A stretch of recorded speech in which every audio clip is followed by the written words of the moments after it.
ప్రతి పనిలో ఒక ఉద్దేశం ఉంటుంది, ప్రతి మాటలో ఒక ఉద్దేశం ఉంటుంది, ప్రతి పరిచర్యలో ఒక ఉద్దేశం ఉంటుంది. ఆ ఉద్దేశం అర్థమైతే అపార్థాలు జరగవు. ఏ ఉద్దేశంతో చేసి ఉంటాడు ఇది అని ఆలోచించినప్పుడు అపార్థాలు ఉండవు. అతడు ఇలా మాట్లాడాడు, ఏ ఉద్దేశంతో మాట్లాడుంటాడు, అతడి పని చేశాడు, ఏ ఉద్దేశంతో చేసి ఉంటాడు. ఇది అర్థమైనప్పుడు ఏం జరగవు? అపార్థాలు జరగవు. ఉద్దేశం అర్థం కానప్పుడు వాక్యం కూడా ఏమైపోద్ది? అపార్థం అయిపోద్ది. నా ఉద్దేశము, ఒక వ్యక్తి విశ్వాసం ఎలా ఉందో ఆ వ్యక్తితో ఉంటే అర్థమైపోద్ది, అర్థం కదా. ఇతడు చాలా విశ్వాసం అండి అని ఎవరి గురించి చెప్పగలం? మనం చూస్తున్నాం, చాలా విశ్వాసంగా ఉంటాడండి, చాలా విశ్వాసంగా ఉంటుందండి ఈమె. చూస్తుంటే అర్థమైపోతుంది విశ్వాసం, నీ విశ్వాసపు స్థాయి అర్థమైపోద్ది చూస్తుంటే. అందుకని నా ఉద్దేశము, నా దీర్ఘశాంతము. నెక్స్ట్ నా దీర్ఘశాంతము. నెక్స్ట్ ఏంటి? నా ప్రేమ. నా ప్రేమ ఎలాంటిదో నీకు తెలుసు. తర్వాత నా ఓర్పు. అంతియొక్కయ, ఈకొనియ, లుస్త్రాను పట్టణాలలో నాకు కలిగిన హింసలు, ఉపద్రవాలు, వీటన్నిటినీ తెలుసుకుని వాడవై నన్ను వెంబడించావు. ఎంత మంచి శిష్యుడో చూడండి.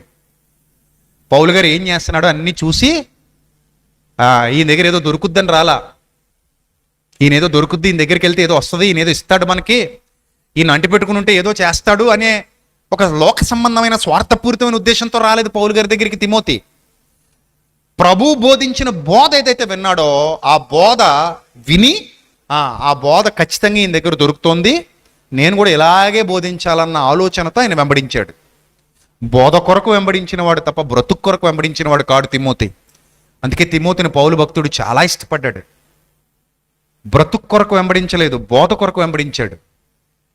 అర్థమైందా? బోధ, ఈయన బోధ ఇది ఖచ్చితమైన బోధ, సత్య సంబంధమైన బోధ.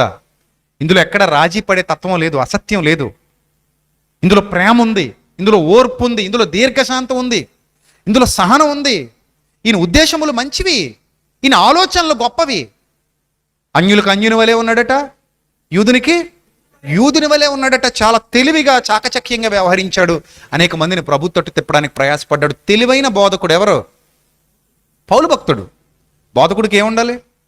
అంతే కదా, తెలివి ఉండాలి. గుడ్డెద్ది చేలో పడ్డట్టు పోకూడదు బోధకుడు ఎప్పుడు కూడా. బోధకుడు ఎప్పుడు తెలివిగా, పాముల వలె వివేకులు, పావురముల వలె నిష్కపటలుగా ఉండాలి. బోధకుడికి ఆ తెలివి ఉండాలి, బోధించేవాడికి ఆ యుక్తి ఉండాలి, ఆ జ్ఞానం ఉండాలి, ఆ వివేకం ఉండాలి. ఆ వివేకము కలిగిన బోధ ఎవరు చేసిన బోధ? పౌలు భక్తుడు చేసిన బోధ.